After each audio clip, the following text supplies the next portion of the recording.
Review ബോംബിങ്ങിലൂടെ സിനിമയിലുള്ളവരെ മോശമായി ചിത്രീകരിക്കുകയാണെന്ന് film chamber ആരോപിക്കുന്നു. സിനിമയെ തകർക്കുന്ന റിവ്യൂകൾക്കെതിരെ നിയമ നടപടി സ്വീകരിക്കും എന്നാണ് നിലപാട്. അശ്വന്ത് കോക്കിനെതിരെ മുഖ്യമന്ത്രിക്കും ആഭ്യന്തരമന്ത്രിക്കും പരാതി നൽകുമെന്നും film chamber president Anil V Thomas പറഞ്ഞു.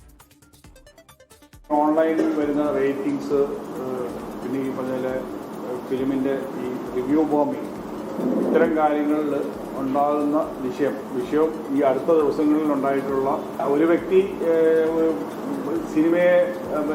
സിനിമയിലുള്ളവരെ വളരെ മോശപ്പെട്ട ഡിമീനിങ് കമൻസ് വെച്ചതുൾപ്പെടെയുള്ള കാര്യങ്ങളാണ് അറ്റൻഡിങ് മെമ്പേഴ്സ് പറഞ്ഞിട്ടുള്ളത്. സിനിമയുടെ പാർട്ടായിട്ട് നിന്ന് റിവ്യൂ ചെയ്യും, അത്തരം കാര്യങ്ങളൊക്കെ കോൺസ്റ്റിറ്റ്യൂഷൻ അലൗ ചെയ്യുന്ന കാര്യങ്ങളാണ്. പക്ഷേ അതൊക്കെ ബോർഡേഴ്സ് ക്രോസ് ചെയ്തുകൊണ്ട്, ബൗണ്ടറീസ് ക്രോസ് ചെയ്തുകൊണ്ട് വളരെ മോശപ്പെട്ട രീതിയിൽ സിനിമയും സിനിമാക്കാരെയും അറ്റാക്ക് ചെയ്യുന്ന രീതിയിൽ ഒരാൾ പ്രവർത്തിച്ചു. അത് ഞങ്ങൾ തീർച്ചയായിട്ടും റിയാക്ട് ചെയ്യണമെന്നാണ് ഇന്നത്തെ കമ്മിറ്റിയുടെ തീരുമാനം. അത് ബഹുമാനപ്പെട്ട ആഭ്യന്തരമന്ത്രിക്കും മുഖ്യമന്ത്രിക്കും എല്ലാം പരാതി കൊടുക്കുകയും അത് ഗവൺമെൻറ് പരമായിട്ടും നിയമപരമായിട്ടും ചെയ്യാൻ പറ്റുന്ന കാര്യങ്ങൾ ചെയ്യുക, ഒപ്പം ഇതിനെ സംബന്ധിച്ചുള്ള ഒരു കേസ് മൂവ് ചെയ്യുക എന്നുള്ളതാണ്.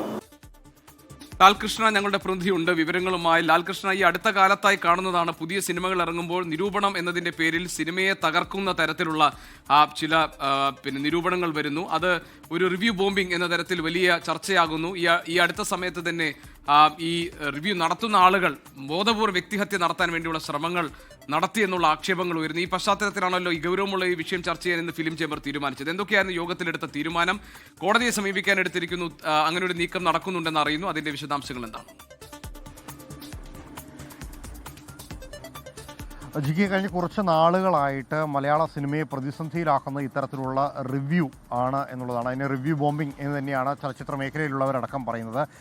പല വാദങ്ങൾ അതുമായി ബന്ധപ്പെട്ടുകൊണ്ട് മേഖലയിൽ തന്നെ ഉണ്ടെങ്കിലും നിർമ്മാതാക്കളടക്കമുള്ള ആളുകൾ ഇതിനെ പ്രൊമോട്ട് ചെയ്യുന്നില്ല എന്നുള്ളത് തന്നെയാണ് പ്രധാനപ്പെട്ട വിഷയം. അതിൻ്റെ പ്രധാന കാരണമെന്ന് പറയുന്നത് പല ആളുകളുടെയും റിവ്യൂ എന്ന് പറയുന്നത് പെയ്ഡാണ് എന്ന വിശ്വാസത്തിൽ തന്നെയാണ് ഇപ്പോഴും ഫിലിം ചേംബർ നിലനിൽക്കുന്നത്. പലരും പല താല്പര്യങ്ങളുടെ പുറത്താണ് റിവ്യൂ ചെയ്യുന്നത്. വളരെ നല്ല പടങ്ങളെ മോശമായിട്ടും മോശം ചിത്രങ്ങളെ നല്ലതായിട്ടും ഫാൻ ബേസുകളുടെ പുറത്ത് പോലും ചിത്രത്തിനെ വിലയിരുത്തുന്നവരുണ്ട്. അതുകൊണ്ട് തന്നെ അതിനെ പൂർണ്ണമായി ആശ്രയിക്കാൻ കഴിയില്ല. മാത്രമല്ല പലരെയും വ്യക്തിഹത്യ ചെയ്യുന്ന നിലയിൽ പോലും ഈ നിരൂപകർ മാറുന്നുണ്ട്. അത്തരം കാര്യങ്ങൾ പോകുന്നത് വളരെ അപലപനീയമാണ്. ഇതിനെതിരെ നിയമ നടപടികളിലേക്ക് കടക്കണം എന്നതാണ് അവരുടെ ആവശ്യം. സിനിമാ മന്ത്രിക്കും ആഭ്യന്തരമന്ത്രിക്കും മുഖ്യമന്ത്രിക്കും ഇത് സംബന്ധിച്ച ഒരു പരാതി രേഖാമൂലം നൽകുന്നതിനോടൊപ്പം നിയമപരമായി കോടതിയെ സമീപിക്കുന്ന കാര്യങ്ങളടക്കം പറയുന്നുണ്ട്. അതിന് പ്രധാന കാരണമായിട്ട് കോപ്പിറൈറ്റ് അടക്കമുള്ള ഇഷ്യൂകൾ ഉയർത്തി കാണിച്ചുകൊണ്ട് പോകുമെന്നുള്ളതാണ്.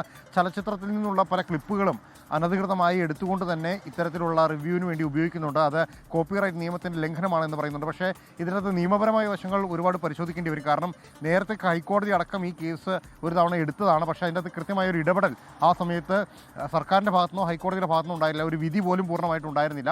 അതുകൊണ്ട് തന്നെ കോടതിയിലേക്ക് ഈ കേസ് പോവുകയാണെങ്കിൽ അത് ഏത് രീതിയിലായിരിക്കും കോടതി പരിഗണിക്കുക എന്നുള്ളത് കാത്തിരുന്ന് കാണേണ്ട ഒരു വലിയ വിഷയമാണ്. എന്താണെങ്കിലും റിവ്യൂവിൻ്റെ പേരിൽ നടക്കുന്ന ഇത്തരത്തിലുള്ള കലാപരിപാടികളെ അല്ലെങ്കിൽ ഇത്തരം നിരീക്ഷണങ്ങളെ ഒരു കാരണവശാലും പ്രൊമോട്ട് ചെയ്യാൻ കഴിയില്ല. അത് സ്വാഭാവികമായിട്ടും മറ്റ് പലരെയും ഉപദ്രവിക്കുന്നതിന് വേണ്ടിയിട്ടുള്ളതാണ് ഇത്തരം ബോംബിംഗ് ആക്ടിവിറ്റി എന്നുള്ളതാണ് ചലച്ചിത്ര മേഖലയിൽ നിന്നുള്ള സംഘടനകളുടെ അടക്കം പ്രതികരണം.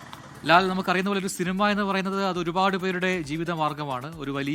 ഒരു വലിയ തുക മുടക്കിയാണ് ഒരു സിനിമ നിർമ്മിക്കുന്നതും പിന്നീട് അത് തിയേറ്ററിലേക്ക് വരുന്നതും. അവിടെയാണ് പ്രേക്ഷകരാണ് പിന്നീട് ആ സിനിമയെ കണ്ട് അതിൽ ഒരുപക്ഷെ നിർമ്മാതാക്കൾക്കുൾപ്പെടെ ഒക്കെ പണം ലഭിക്കുന്നത്. അങ്ങനെയാണ് നമുക്കറിയാം. പക്ഷേ അതെല്ലാം തകർക്കുന്ന രീതിയിലേക്ക് ഈ റിവ്യൂ ബോംബിംഗ് മാറുന്നു എന്നുള്ളതാണ് ഏറ്റവും പ്രധാനപ്പെട്ട പ്രശ്നം. ഇതിപ്പോൾ ഇന്ന് ഫിലിം ചേംബർ ഈ വാർത്താ സമ്മേളനത്തിൽ എടുത്തു പറഞ്ഞ ഒരാളുടെ പേര് അശ്വന്ത് കോക്കിനാണ്. അശ്വന്ത് കോക്കിനെതിരെ പരാതി നൽകും, മുഖ്യമന്ത്രിക്ക് അടക്കം പരാതി നൽകുമെന്ന് ഫിലിം ചേംബർ പറയുമ്പോൾ ആ നിലയിലേക്ക് പോകുന്ന രീതിയിൽ അത്രയും മോശമായ രീതിയിൽ റിവ്യൂ നടത്തി എന്നുള്ളതാണ് മനസ്സിലാക്കാൻ കഴിയുന്നത്. അപ്പോൾ ആ നടപടികളിലേക്ക് എങ്ങനെയാണ് അശ്വന്ത് കോക്കിനെതിരെ എന്ത് നടപടിയിലേക്ക് പോകുമെന്നാണ് ഇപ്പോൾ ഫിലിം ചേംബർ വ്യക്തമാക്കിയത്? പ്രജിൻ, ഈ ഫിലിം ചേംബർ പറയുന്ന പ്രധാനപ്പെട്ട വ്യക്തിപരമായ അധിക്ഷേപങ്ങൾ ഉന്നയിക്കുന്ന ഒരാളെന്ന രീതിയിലാണ് അശ്വന്ത് കോക്കിൻ്റെ പേര് എടുത്തു പറഞ്ഞത്.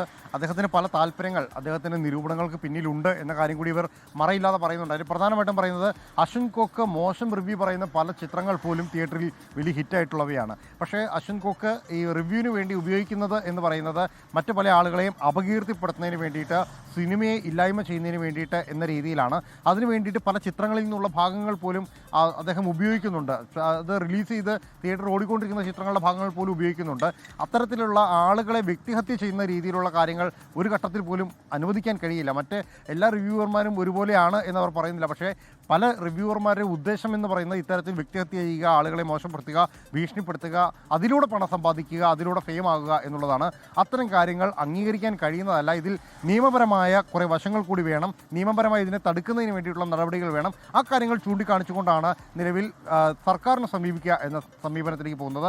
അതോടൊപ്പം തന്നെ നിലവിൽ നടത്തിയിരിക്കുന്ന ആക്ടിവിറ്റികൾ, ഇത്തരത്തിലുള്ള അപകീർത്തികരമായ കാര്യങ്ങൾ ചൂണ്ടിക്കാണിച്ചുകൊണ്ട് കോടതിയെ സമീപിക്കുക, അങ്ങനെ രണ്ട് തരത്തിൽ സർക്കാരിനെയും കോടതിയെയും നിയമപരമായി തന്നെ ഈ കാര്യത്തിലേക്ക് കൊണ്ടുവരാനാണ് ചേംബർ ഓഫ് കൊമേഴ്സും മലയാള സിനിമാ ലോകവും ഇപ്പോൾ തയ്യാറെടുക്കുന്നത്.